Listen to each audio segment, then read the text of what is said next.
Anda bingung dari mana memulai belajar filsafat? Anda menemukan kerumitan dalam mengurai berbagai pemikiran filsafat? Saat ini Anda berada di channel yang tepat untuk lebih cepat memahami bagaimana belajar filsafat supaya lebih cepat paham. Mari kita mulai.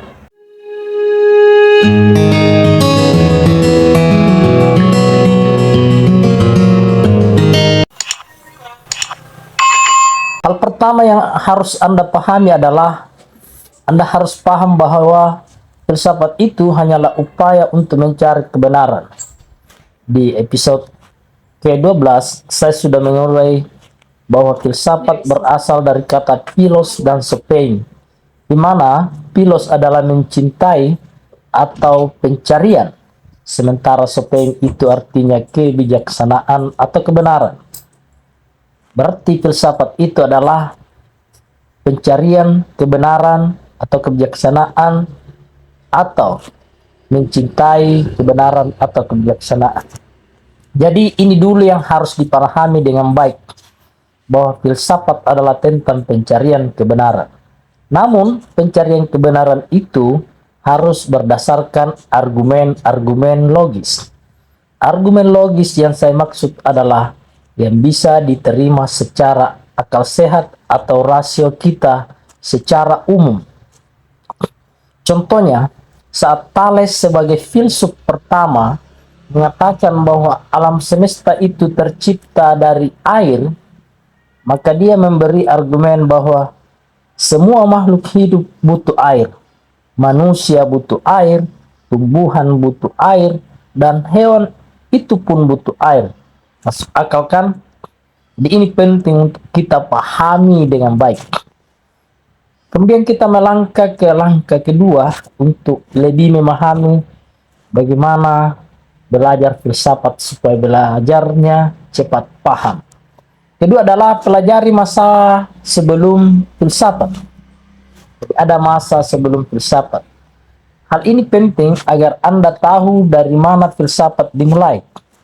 Apa sebab orang berfilsafat, siapa yang pertama kali, dan apa yang menjadi objek filsafat.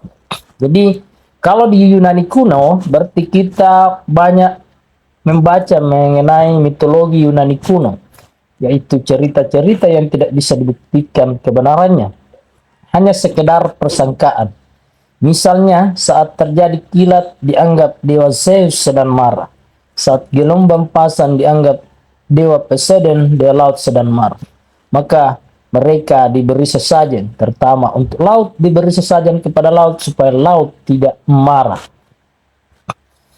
Berarti kalau ada orang-orang yang memberi sesajen kepada laut saat ini, saya tidak mau pastikan bahwa itu dari Yunani kuno, tetapi mungkin itu ada hubungannya, mungkin ya. Kemudian yang ketiga adalah kelompokkan filsuf itu berdasarkan masa dan pemikirannya atau mazhabnya. Mengelompokkan berdasarkan masa dan pemikirannya itu sangat penting untuk lebih cepat memahami alur pemikiran filsuf dari masa ke masa. Contohnya, filsuf awal itu atau sering disebut filsuf Prasokrates, itu pemikirannya rata-rata dari mana alam semesta ini berasal. Namun, mereka masing-masing punya mazhab dan masa yang berbeda. Kalau Thales, Anaximandros, dan Anaximenes itu filsuf yang disebut Miletus, karena nama kampungnya adalah bernama Miletus, sebuah pelabuhan di Yunani kuno yang sangat terkenal. Mazhabnya adalah mazhab tunggal, di mana pemikiran rata-rata pembentuk alam semesta menurut mereka itu berasal dari satu unsur. Thales menganggap dari air, Anaximandros berasal dari Apollon, dan Anaximenes berasal dari udara. Selain itu dikenal pula golongan mazhab pluralis, di mana mereka berpendapat bahwa alam semesta ini tidak berasal dari satu unsur.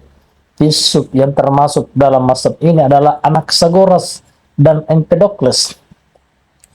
Anaxagoras mengatakan bahwa dunia ini berasal dari 4 unsur, yaitu air, tanah, udara, dan api.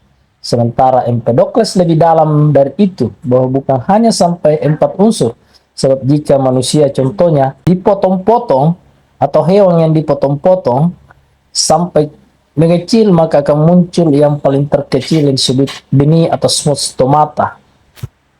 Kemudian setelah itu lahirlah filsafat Socrates.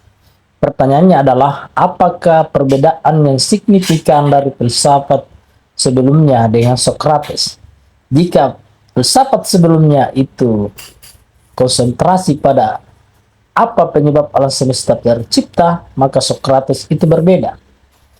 Socrates berfilsafat dengan memeriksa kehidupan demi kehidupan bahagia sejati melalui ilmu pengetahuan. Jadi, jika Thales mengubah manusia dari masyarakat mitos ke logos ke yang masuk akal, maka Socrates mengubah masyarakat kosmosentris yang berpikir tentang alam semesta, dari mana alam semesta ke antroposentrisme, kepada manusia. Jadi Socrates itu fokus kepada manusia. Bagaimana bisa manusia ini hidup dengan bahagia melalui ilmu pengetahuan. Dan kita kenal ada dua murid Socrates yang paling terkenal, yaitu Plato dan Aristoteles. Di mana ada yang mengatakan bahwa filsuf yang setelahnya dianggap catatan kaki dari ketiga filsuf ini. Kemudian yang keempat, perbanyak membaca buku yang berkaitan dengan pengantar filsafat. Mengapa ini penting? Sebab di sana Anda akan disuguhkan filsafat itu dari mana ke mana. Anda juga akan disuguhkan berbagai macam pemikiran dari waktu ke waktu melalui buku itu. Salah satu contoh buku paling terkenal adalah dari Bertrand Russell berjudul Sejarah Filsafat Barat. Buku ini memberi informasi mengenai filsafat Barat dari kuno hingga modern. Yang kelima adalah pelajari istilah yang berkaitan dengan filsafat. Ada banyak istilah yang berkaitan dengan filsafat, seperti ontologi, epistemologi, dialektika, transendental, dan lain-lain. Supaya saat membaca atau bertemu dengan kata ini, Anda tidak balik cari di Google. Demikianlah, sobat, bagaimana belajar filsafat yang baik agar lebih cepat paham. Tidak ada hal memang yang lebih mudah. Semakin keras kerja Anda untuk memahami sesuatu, untuk mencapai sesuatu, maka semakin indah juga pada akhirnya. Nyenyaknya tidur kita itu juga tergantung dari lelahnya kita bekerja.